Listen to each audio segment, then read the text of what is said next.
next teller is Kay Manhas. And Kay came to... I thought... She'd rather it wasn't her, but we're ignoring that. She came to Canada in 1955, and she grew up in Poldy. Does anyone know where Poldy is? Oh yes, okay, a few do, because Poldy is a town just outside of Duncan, and I'm sure that Kay will tell us a lot more about it. And from what I hear, all the fun happened in Poldy, not so much in Nanaimo, and I'm sure she'll tell us more about that. And she was married in Poldy, and then moved to Nanaimo in 1996. And okay. 1996, 1966. I have my notes.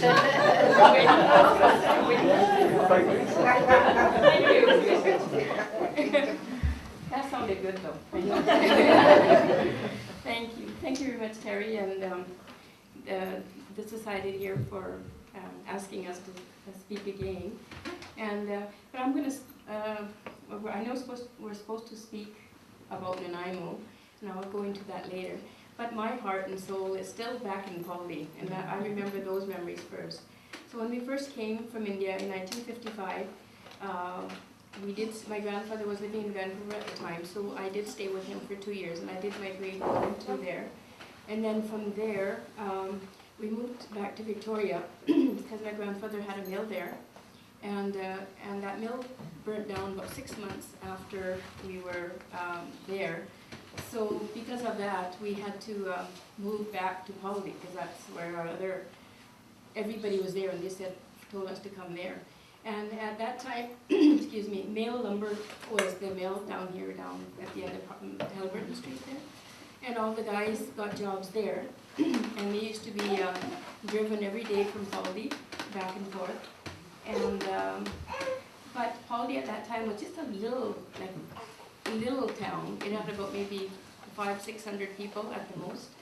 And, but there was Chinese, there was Japanese, just everybody. And we were all like one big happy family. Our Sunday schools were at the temple there in the basement. They would let us have rooms down there, and so we would have our Sunday school, the teacher would just come there. And so like nobody seemed to mind that we were whatever, color or creed. And everybody was accepted. And in the olden days, when we first came, I remember Jindo Mayo, she would invite everybody, after the men would go to work, they'd pick houses. Oh, today, like said, hey, I'm coming to your house for lunch, and they'd bring like all the ladies of the town, and everybody, we'd all just take turns doing that. So everybody was just really, it was a really happy time. There was no, the doors were always unlocked, nobody had to worry about anything, and the kids would play with each other, but it had everything there. It had a pool hall there where we had all different those kind of machines. I don't know, what do you call them? Pinball machines? Pardon me? Everything, like all the different type of machines. So the guys would have everything, but in that small town. So there was a school. The school was from grade 1 to 6. It had 2 teachers, and they divided the students according to the grades. And from there, after that, after grade 6, we were all bused to Lake Houchin, to the elementary school there first for 2 years, and then the high school down at the bottom. And so that is where I graduated at the end, at the Lake Houchin High School there. And when I was actually to go back, when we first moved to Poldy, there was no toilets. That's how old I feel sometimes. Because we had to use the outhouse out there, and a few months later they did put a toilet in, but we still didn't have a sink or anything.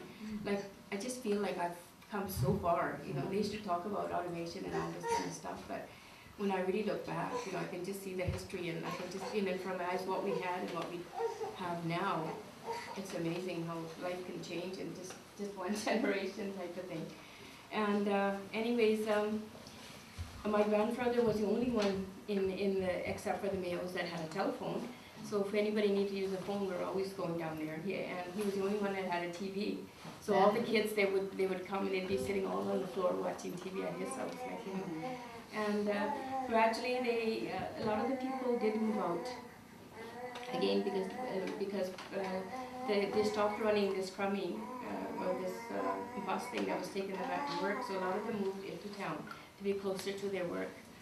And my dad, that's okay. In about grade 11, my dad decided that, well, they asked me if I wanted to go on to education, and like to post to the college or whatever. And I had personal reasons, and I told them that I would rather get married. So in grade 11, they started to look for a man for me. And they'd given me quite a few pictures, about 8 or 9, I think, at the time. And I was allowed to choose from these pictures which person I wanted. And there's reality shows like that.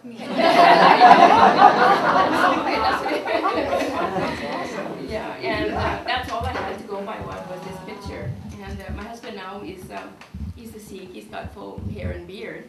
And in those days, on his picture, I remember I put my hand on his mustache to see what he looked like without one. Because I mean, I was brought up here, and there was no way I was going to marry somebody with a turban, because we didn't know where, there was.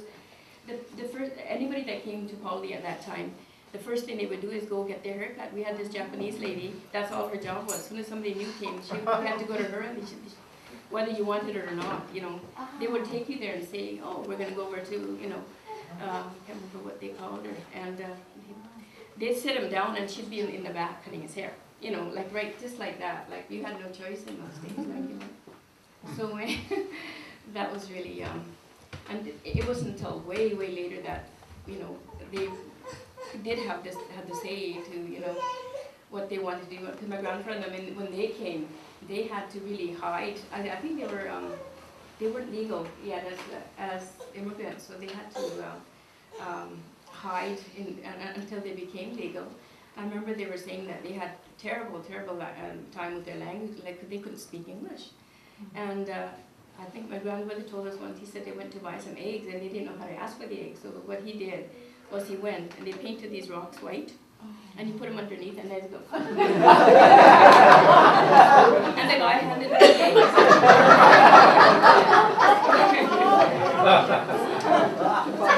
It's a true story. This is what happened. So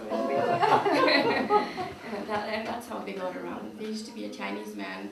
We didn't really have to go out of the community to go get groceries either, because the Chinese man would come from Duncan every day and bring fresh vegetables, and the ladies would just go up to him and, in their own language, he seemed to know what they were saying, and if they knew what he was saying, they would just point to whatever, and they seemed to understand each other. Everything was like that then. Nobody seemed to mind that they couldn't speak, but they could speak, really, really nice, happy times. And like I say, in grade 11, when I did pick my future husband, he came about 3 weeks before we got married.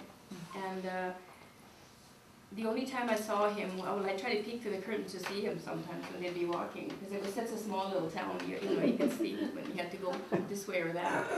And we had to go get our license. And I remember he sat in the front and I sat in the back. We still didn't talk.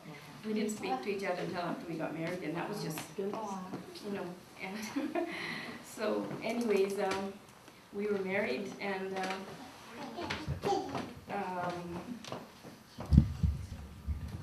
it just, at that time, it seemed like the right thing to do. It still is. I've been married, it'll be 44 years this year, so it's, I guess something worked in there,